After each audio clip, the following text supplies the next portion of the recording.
This is AILEE News, giving you useful medical information. As the weather got cooler, more and more people go outdoor and enjoy activities such as picnics, leaf peeping, and mowing. It is important to be careful of colds during the change of seasons, but other infectious diseases are rampant in autumn. This is the time to pay attention to the 3 major febrile diseases that are breeding through thick grass.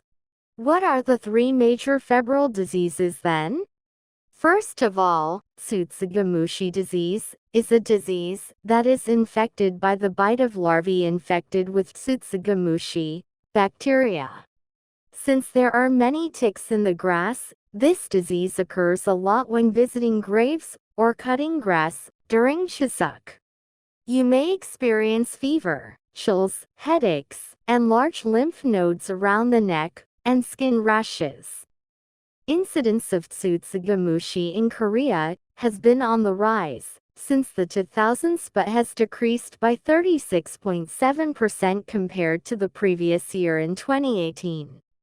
However, it is on the rise again, increasing by 40% compared to 2020 and 2022.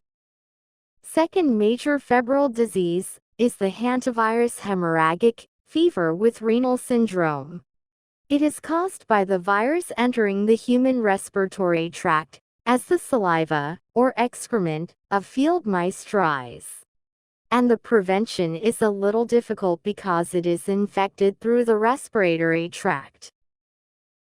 The symptom stages of the hantavirus hemorrhagic fever with renal syndrome progress in the order of fever, hypotension, oliguria, diuresis, and recovery.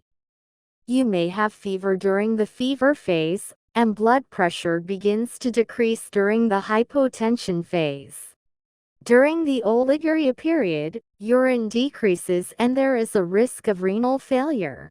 In addition, during the diuresis period, the volume of urine increases rapidly, and dehydration's white symptoms appear consecutively. Recovery takes place after about 2 weeks of this process. But if one doesn't get proper treatment, while hypotension appears or urine decreases, you can die or complications can occur.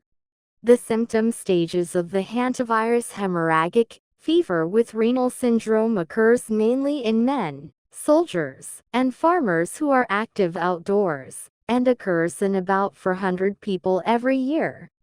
Finally, leptospirosis is infected when the urine of wild animals or livestock infected with a bacterium called Leptospira contaminates grass, soil, and water, and human skin or mucous membranes are exposed.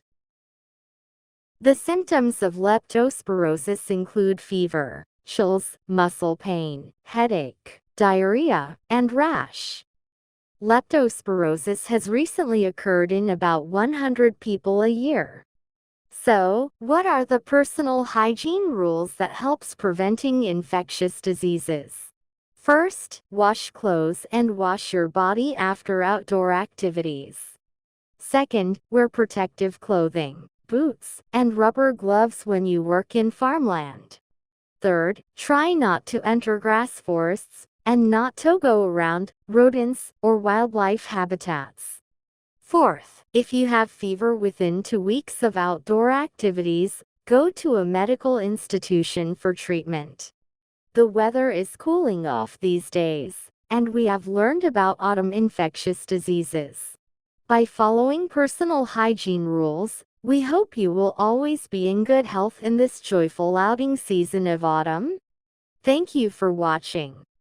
This is AILEE News.